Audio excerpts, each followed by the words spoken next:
tym odcinku poruszę temat zdrowego trybu życia i jak pozwala on rozwijać się i utrzymać sukces w biznesie. Poruszę też takie tematy jak badania, hydroizolacja, aktywność fizyczna, regeneracja i kilka innych ciekawych tematów na temat zdrowia.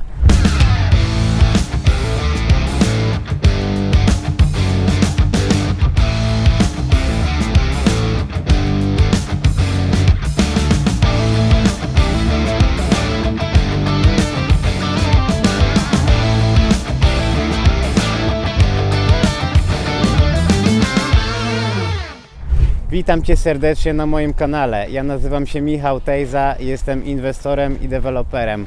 Kolejny odcinek z serii Spacer z Tejzą. W tym odcinku na temat fundamentu, czyli zdrowie. Zdrowie, wiadomo, jest najważniejsze. Bez tego nie jesteśmy w stanie rozwijać się, osiągnąć sukces i być, że tak powiem, skutecznym przedsiębiorcą, inwestorem. Więc myślę, że mam kilka ciekawych tipów, z którymi mogę się z Wami podzielić. Ten kanał jest po to, żeby dzielić się praktyczną wiedzą. No a akurat te tematy są bardzo potrzebne, no bo tak jak wspomniałem, nie możemy rozwijać biznesu, jeśli zdrowie szwankuje, mamy problem ze snem, że tak powiem, z wypróżnianiem się i kilka innych rzeczy z tym związane. Także zacznę z mojego punktu widzenia, co jest właśnie tym fundamentem, czyli badania krwi. Samochód, każdy wiadomo, jest obowiązkowy, przynajmniej przegląd raz w roku. A czy Ty robisz przynajmniej raz w roku przegląd swojego ciała, swojego organizmu? To zadaj pytanie dla siebie. Ja osobiście staram się minimum 2 razy w roku robić kompleksowe badania krwi.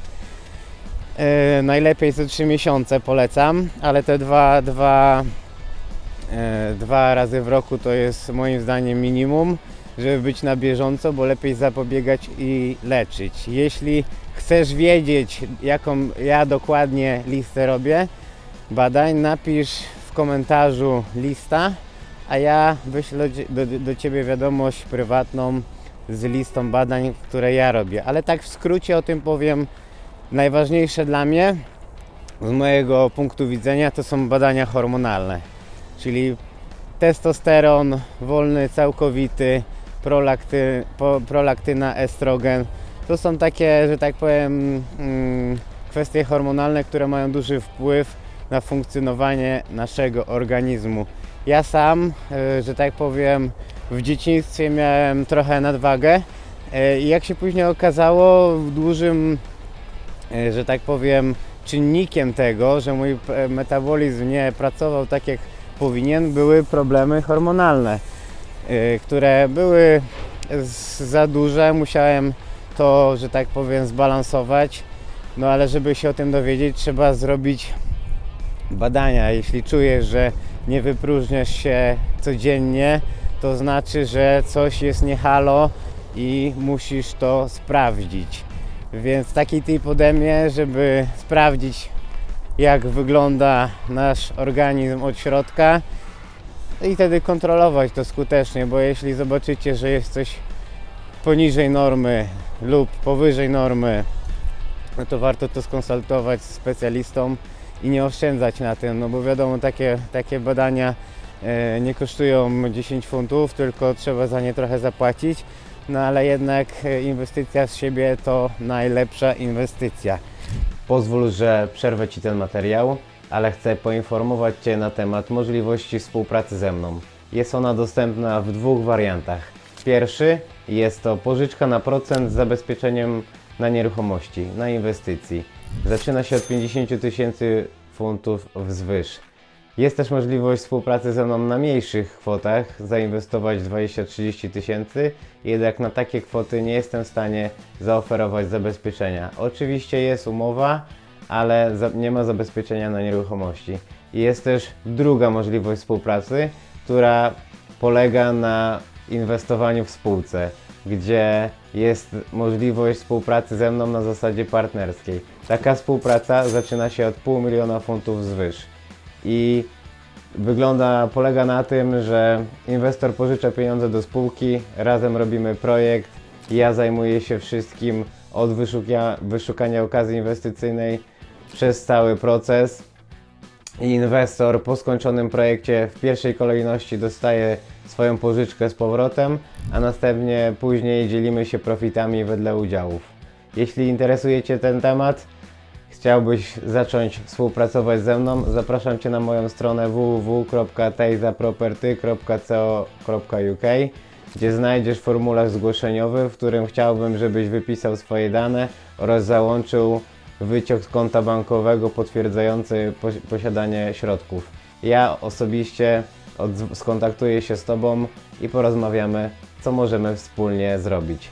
Dzięki, do usłyszenia, pozdrawiam. Takich kolejnych kilka mam dla Was tematów na temat mojej rutyny, bo już wielokrotnie osoby, szczególnie na eventach, pytały mnie o moją rutynę, jak że tak powiem, działam. Więc u mnie dzień zaczyna się od 4 szklanek wody przygotowanej. Ja staram się tak robić pół szklanki wrzątku, pół wody, że tak powiem, normalnej, butelkowej i staram się pić wodę z cytryną. Najlepiej robię sobie taki wywar dzień wcześniej. Gotuję w garnku taki korzeń świeżego imbiru, kilka centymetrów. No minimum 5 musi być, żeby było go czuć. I wtedy zostawiam to na noc, ten wywar. Gotuję też jakiś czas, że jest ta woda taka mocno żółta. I z rana wtedy świeży sok z cytryny w to wyciskam. I takie staram się wypić 4 szklanki, żeby pobudzić, że tak powiem, żołądek, pobudzić organizm do pracy. To jest taka podstawa. Z rana lubię porozciągać się trochę. Mam matę do akupunktury. Kładę się na chwilę, na 10 minut. Fajne są to, używam często rolki do masażu. Ja na co dzień trenuję sporty, więc mięśnie są pospinane i taka rolka kosztuje parę groszy, a jednak no, jest zastępcą w jakimś stopniu fizjoterapeuty. Wiadomo, że fizjoterapeuta jest konieczny w aktywnym trybie życia, a to jest po prostu takie uzupełnienie, no, żeby, że tak powiem, do fizjoterapeuty chodzę raz na 2-3 tygodnie, a taką rolkę można stosować na co dzień no i na pewno pomaga. Są jeszcze takie pistolety specjalne do masażu, też jest fajna alternatywa. W miejsca niektóre można dojść pod innym kątem, też polecam. Z rana trochę rozciągania, trochę, że tak powiem, rozluźnienia mięśni. Lubię z rana wyjść na spacer taki krótki lub no zależy jaki mam dzień, bo każde dni są inne i czasem idę na spacer, czasem jadę prosto na siłownię, na czczo. Uwielbiam trening z rana na siłowni na czczo. Czuję pełnego powera. No ale czasem jeśli mam spotkania, mam obowiązki, no to szybki spacer, zimny prysznic i zaczynam dzień. Pierwszy posiłek staram się jeść dopiero koło 12:13 i ostatni koło 19:20. Taki, że tak powiem, robię przerwy między posiłkami, żeby wszystko się trawiło. I kilka jeszcze takich kwestii. Pierwsze 2 posiłki, czyli je właśnie mniejsze ilości i są to posiłki tylko białkowo-tłuszczowe, czyli bez żadnych węglowodanów. Z reguły z rana uwielbiam tatar właśnie z warzywami. Staram się zawsze, żeby pół talerza było warzyw. Różne rukole, pomidory, ogórek, jakieś warzywa. Jest to podstawa. I jeszcze jedną ważną kwestią, czyli jakość tych posiłków. Najlepiej znaleźć lokalnego rolnika, jakąś farmę. W większości miejsc jest dostęp, jeśli dobrze się rozejrzycie, nad jakością produktów, czyli polecam korzystać, kupować na farmie jajka, mięso bez konserwantów, bez jakichś dodatków, z wolnego wybiegu. Jakość takich produktów jest ogromna, dużo lepsza, tak samo warzywa od rolnika i owoce, jeśli to możliwe. Poczujecie znaczną różnicę w funkcjonowaniu. Także 2 posiłki pierwsze są białkowo-tłuszczowe, tak jak wspomniałem, tatar, jajka, ryba i zawsze pół talerza warzyw. No i później ostatni posiłek w godzinach podwieczornych, wtedy z węglowodanami. Lubię zrobić owsiankę sobie, zalać wrzątkiem, wrzucić jakąś tam miarkę białka czekoladowego czy jakiegoś innego smaku, łyżkę masła orzechowego, jakieś orzechy, ale też makarony, ziemniaka ugotować i nie musi być już mięso czy tam białko wieczorem, chociaż staram się troszeczkę jeszcze, żeby białko ogólnie bardziej sytość daje dla naszego organizmu, nie czujemy takiego głodu. Po węglowodanach ten bardziej chce się jeść. No ale jeśli zjecie posiłek wieczorny z węglowodanami, to rano macie tyle powera, że można robić trening nadto i, że tak powiem, no nie czujecie tego głodu i jest pełna wydajność. Już to taka kwestia na temat tej rutyny, która jest poranna rutyna, nie jest to nic skomplikowanego.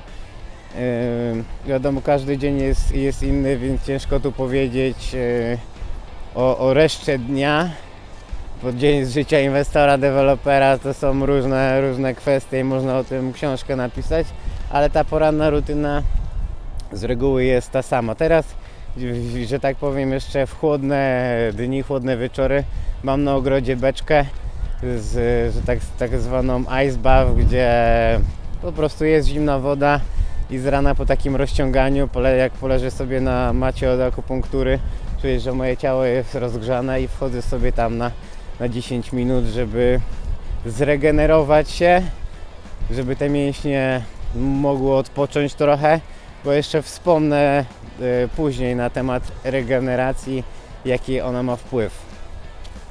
Także wspomniałem o badaniach, o rutynie na temat odżywiania i jakości produktów. Ważna bardzo kwestia jest, że tak powiem, hydratacja, czyli picie dużo płynów. Ja uwielbiam wodę mineralną, niegazowaną. Mogę pić ją, że tak powiem, staram się około 3 litrów dziennie wypić. Widzę po organizmie, że jest to po prostu potrzebne, żeby pić więcej wody. Można sobie, że tak powiem, właśnie tą wodę z cytryną, z imbirem. Pierwsza szklanka jeszcze daje sobie szczyptę soli himalajskiej, żeby, że tak powiem, ta woda nie przeszła przeze mnie jak przez sito, tylko została w organizmie. I to są takie podstawy, które małe szczegóły, a jednak poczujecie, że robi to ogromną różnicę. Nie ma wtedy już takiego pociągu do słodkiego i jeśli zaplanujecie sobie te takie właśnie drobne rzeczy z wyprzedzeniem, najlepiej w ogóle gotować jest na 2-3 dni. Czyli zrobić pojemniki, koniecznie szklane pojemniki i wtedy przygotować sobie to jedzenie, wrzucić do lodówki i macie pewność, że nie będziecie musieli szukać jakiegoś fast fooda czy czegoś na szybko. Jeśli nie macie czasu gotować, to warto pomyśleć o tym, żeby poszukać kogoś, kto będzie gotował dla Was. Wystarczy ogłosić się gdzieś na grupach, na internecie, lokalnych osobach, albo popytać po znajomych, po rodzinie. Ktoś, kto ma czas, lubi gotować i jest w stanie po prostu przygotować dla Was to jedzenie. Nie będzie to kosztowało jakichś dużych pieniędzy, a jednak zadba o Wasz wygląd, o Wasze samopoczucie, o Wasze zdrowie. Zaoszczędzi przy tym też czas i takie małe detale wpływają ogromnie na wasz sukces, na wasz performance, jak się czujecie, ile macie siły, też na sen na pewno, bo dobre odżywianie, dobra aktywność fizyczna, o której zaraz wspomnę, ma ogromne oddziaływanie na temat snu. A bez dobrego snu nasz organizm nie jest w stanie funkcjonować dobrze, więc takie małe czynniki, małe detale w jedną całość jak się złączą, jest to game changer i warto mieć to na uwadze, zaplanować sobie bardziej właśnie, tak jak wspomniałem, gdzie zakupy robicie, co będziecie jedli i przygotowywać to w pojemniki, jeśli nie, to ktoś, żeby to zrobił dla was, może nawet zrobić zakupy i, że tak powiem, posprzątać, więc tych możliwości jest wiele, po prostu trzeba chcieć te możliwości znaleźć i je realizować. Wpływ snu ma ogromny potencjał, ogromny wpływ na regenerację również i zaraz powiem o tym trochę więcej, ale jeszcze chciałbym was zachęcić i gdzieś tam wspomnieć o fastingu, czyli o tych przerwach między posiłkami. Gdzieś tam zawsze było mówione, przynajmniej ja pamiętam, że najlepiej jest co 3 godziny, 5 posiłków w ciągu dnia. No i to też zależy od sytuacji, że tak powiem, od waszego zdrowia, od waszego, że tak powiem, dnia, aktywności fizycznej, pracy, czy jest fizyczna, czy nie. Ja jak kiedyś, że tak powiem, bardziej pracowałem fizycznie i trenowałem, no to też jadłem około 5 posiłków, więcej węglowodanów, ale jednak czuję znaczną różnicę, jeśli zacząłem jeść mniej i właśnie w takich proporcjach, że pierwsze 2 posiłki białkowo-tłuszczowe i węglowodany tylko na kolację, mój organizm czuje różnicę przede wszystkim. Więcej wody, te przerwy między posiłkami, tak zwany fasting, żeby nie jeść za często, nie dojadać, ale też jeszcze odkryłem jedną ważną rzecz na temat detoksu mojego organizmu, czyli co 3 miesiące średnio staram się robić taki sobie tydzień na sokach. Są właśnie różne przepisy takie, że przepisy detoksacyjne, żeby po prostu oczyścić organizm. Jeśli chciałbyś taki przepis, żebym ci wysłał, który ja używam, daj znać przepis w komentarzu, to również podzielę się tym przepisem. Każdy dzień jest inny, że tak powiem, inny smak, inny kolor, inne produkty i najlepiej to wyciskać, żeby, że tak powiem, nie było tego miąższu, chociaż ja przyznam się, że pierwsze 2 razy jak robiłem taki detoks, to blendowałem te jedzenie. Byłem bardzo głodny, znaczy może tak, organizm był przyzwyczajony do dużych posiłków, regularnego jedzenia i czułem, że no jest ten głód, nie? I żeby zaspokoić ten głód, jeśli wypijecie pół litra takiego soku z miąższem, no to ten żołądek zostanie gdzieś zapchany. Teraz staram się wyciskać soki, ale to taki tip ode mnie, żeby nie przejmować się, że jak ja teraz przeżyję bez kotleta, bez ziemniaków, wszystko jest w głowie, ale na pewno po takim tygodniu poczujecie, ile jest powera w organizmie i jak fajnie, że tak powiem, ciało na to zareaguje. Gdzieś tam, no myślę, że każdy powinien na to spróbować, żeby przekonać się na swojej skórze. Ciężko jest to opisać słowami, ale polecam fasting, takie, że tak powiem, oczyszczenie organizmu. No i teraz główna część w ogóle odcinka, czyli aktywność fizyczna. Aktywność fizyczna, no moim zdaniem jest kluczowa w rozwoju.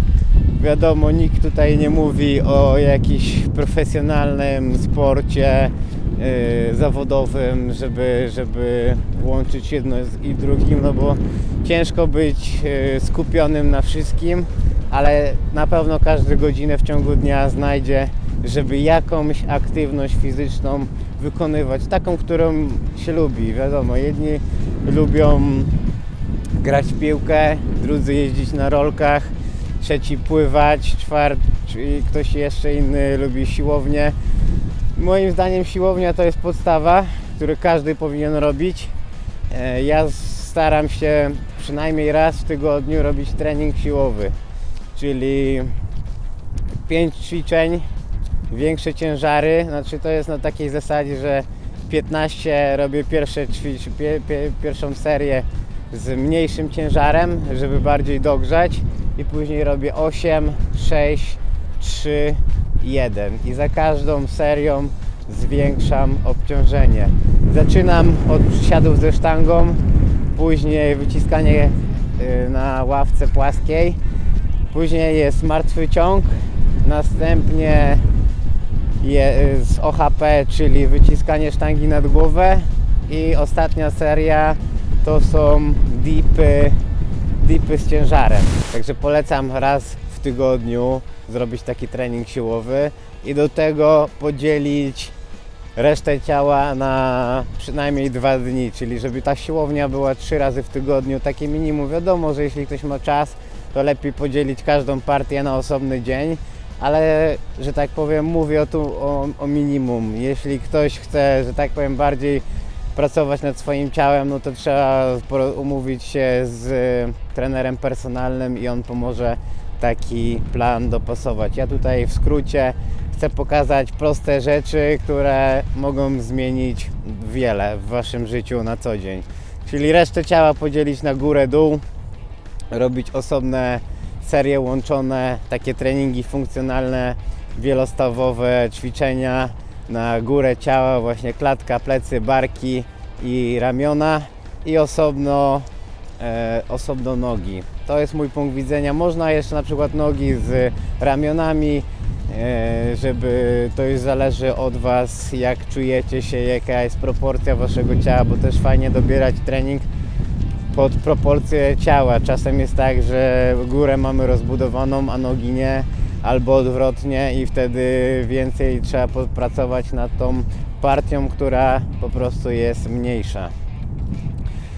Także to jest ważna kwestia na temat tej aktywności. Siłownia jest podstawa, ale też warto robić co się lubi, czyli jakaś forma cardio. Jedni lubią chodzić na bieżni, inni lubią chodzić po schodach, trzeci jeździć na rowerze, więc to najlepiej, nie ma tu jakiejś nie ma reguły, co robić najlepiej. Ja uważam osobiście, że najlepiej robić to, co się lubi. Czyli jak lubicie jeździć na rowerze, to jeździcie na rowerze. Lubicie pływać, chodźcie na basen. Ja mam takie podejście, żeby urozmaicać sobie, czyli raz w tygodniu sobie idę na rowerek. Jeśli nie ma pogody, to jeżdżę na siłowni. Lubię właśnie na bieżnię chodzić pod górkę, bo to też jest ważne, żeby jaki macie cel tego, nie? Czy chcecie po prostu robić cardio dla samego samopoczucia, czy chcecie zgubić gdzieś tam tkankę tłuszczową, bo jeśli chodzi o spalanie tkanki tłuszczowej, to spalamy ją w tętnie, czyli warto zainwestować w zegarek z tętnomierzem i w tętnie między 120 a 140, czyli tkanka tłuszczowa w organizmie nie spala się w tętnie poniżej 120, i powyżej 140, więc trzeba kontrolować to, mierzyć. Ja osobiście, jeśli mam w planach robić taki, że tak powiem, taki trening cardio, to lubię wejść na bieżnię, lekko pod górkę ustawiam sobie jakiś tam 10 stopni kąt i takim spacerem wolnym, w miarę luźnym, czuję, że wtedy jest około 130 tętno i staram się utrzymać. I od was zależy, jak długo jesteście w stanie taki trening robić. Czy warto zacząć sobie na spokojnie 20-25 minut i wtedy stopniowo zwiększać, żeby progresować, bo wiadomo, że żeby odnosić sukces, żeby się rozwijać, trzeba progresować i warto mieć to na uwadze, jeśli planujecie swój trening. Co jeszcze do aktywności fizycznej, no to jest tych, że tak powiem, możliwości wiele. Ja ostatnio polubiłem wakeboard i właśnie ostatnio, już jakiś czas temu, dzięki, że tak powiem, Adrianowi Gorzyckiemu, pozdrawiam serdecznie, gdzieś tam miałem okazję z nim wskoczyć na deskę i mega mi się to spodobało. Także w tym sezonie na pewno będę więcej uskuteczniał na motorówce, na wakeparku. Chcę trochę podszkolić skilla, bo złapałem zajawkę w tym kierunku, ale też uwielbiam rolki, łyżwy. Na co dzień też, że tak powiem, mam do czynienia od wielu lat ze sportami walki, bo w ogóle w sporcie jestem już ponad 20 lat. Nigdy nie było to może na tyle zawodowstwo. Amatorsko trenowałem hokej przez wiele lat i od dłuższego czasu są sporty walki. Miałem kilka walk amatorskich na turniejach, mistrzostwach Polski, jednak, że tak powiem, było kilka kontuzji, które przeszkodziły. Chociaż patrzę z czasem, że nic nie dzieje się bez przyczyny, poszedłem w innym kierunku, żeby odnosić sukcesy w życiu zawodowym. Jednak dalej w tym sporcie jestem, dalej w sporcie tą aktywność fizyczną staram się na co dzień utrzymać. No i chciałem podzielić się z Wami takimi tipami z mojego doświadczenia. Co do jeszcze fajna rzecz dla osób, które nie mają dużej pewności siebie, a chciałyby to zmienić. I to nie jest łatwy temat, żeby takie coś, że tak powiem, zbudować z dnia na dzień, ale z mojego doświadczenia mogę się z Wami podzielić, że na moją pewność siebie wpłynęły sporty walki, które właśnie trenuję od wielu lat. Czyli bardzo, bardzo Wam polecam spróbowanie siebie w sportach walki. Nie mówię tu wiadomo o jakichś startach, zawodach, walkach. Jeśli będziecie chcieli, no to może warto spróbować, ale zapiszcie się chociaż na zajęcia jakieś, nawet jeśli nie chcecie ciosów, nie chcecie otrzymywać, że tak powiem, tego bólu potencjalnego, no to są możliwości takie jak na przykład brazylijski jiu-jitsu, gdzie jest to sport bardziej na chwyty, na dźwignię. No i wiadomo, że jak się zaczyna, to zaczyna się z osobami, które również zaczynają, więc nie ma tam jakiegoś, że ktoś Was zaraz będzie dusił, okopie Was, czy gdzieś tam, że tak powiem, obije. Więc patrzcie do tego jako inwestycja w siebie, inwestycja w Wasze zdrowie, bo będzie też lepszy apetyt, będzie lepszy sen i wiele czynników. To jest taka kula śnieżna że tak powiem, pod tytułem zdrowie, no a te zdrowie to jest sukces. Jeszcze ważny temat jeden, który chcę poruszyć, czyli regeneracja, no bo nie można być cały czas w tempie. Wyobraźcie sobie, no nie bez powodu Formuła 1 ma tak często pit stopy, czyli potrzebujecie tak samo regenerować swój organizm. Ja osobiście polecam zapisać się właśnie na siłownię gdzieś do miejsca, gdzie jest spa, gdzie jest odnowa taka biologiczna, sauna sucha, parowa, właśnie jacuzzi i do tego wymieniać zimne prysznice. Dobrze jak jest też basen, żeby sobie po treningu czy w dzień wolny od treningu te mięśnie trochę rozluzować. Ja widzę po sobie, gdzie korzystam z takich, że tak powiem, usług na co dzień. Daje to no mega możliwość rozwoju. I do tego jeszcze jakieś rozciąganie dorzucić po treningach. Tak jak wspomniałem, jest kilka rzeczy, które pomagają w regeneracji. Mata do akupunktury, rolki do fizjoterapeutyczne, do masażu. W ogóle fizjoterapia, masaże głębokie. Takie pomagają lepiej się regenerować. I ja polecam taki zrobić sobie przynajmniej 2 razy w tygodniu sauna, jacuzzi, zimne prysznice, żeby regenerować się no i dbać o siebie, no bo tutaj na pewno mocny wpływ ma dobry sen po takich, że tak powiem, odnowie biologicznej. No i ten sen, dobrze się wyśpicie, lepiej można funkcjonować. Ale jeszcze jedną rzecz, którą chcę dodać, to jest konkretnie nie czekajcie od poniedziałku, od przyszłego tygodnia, za 2 tygodnie. Jeśli chcecie coś zmieniać, to zmieniajcie to od już. Wprowadzajcie zmianę, bo tak ciężko te wszystkie rzeczy, o których Wam wspomniałem, od razu od strzała zacząć wprowadzać. Nie mówię, że jest to niemożliwe, bo oczywiście jest, ale lepiej powoli przyswajać, wprowadzać każdego dnia, czy tam jak najszybciej jak to możliwe, te elementy, o których wspomniałem i zobaczycie różnicę. Tylko mówię, z mojego punktu widzenia lepiej to po prostu nie czekać na jutro, nie czekać na lepszy dzień, nie odkładać tego, tylko wprowadzać zmiany. Zobaczycie tą różnicę i na pewno będziecie z tego zadowoleni. Mam nadzieję, że ten odcinek dał Wam wartości. Jeśli tak, to daj łapę w górę, komentarz dla zasięgów. Udostępnij, jeśli możesz, jeśli widzisz w tym wartość, że ktoś może znaleźć w tym coś ciekawego dla siebie. Ja osobiście uważam, że to jest ważny temat, tak jak wspomniałem na początku, fundamentalny dla rozwoju i dla osiągnięcia sukcesu w tym, co się robi. Także dzięki za Twój czas, za poświęcenie uwagi w tym odcinku i pozdrawiam, do usłyszenia. Zachęcam jeszcze do obejrzenia innych odcinków. Dzięki, hej!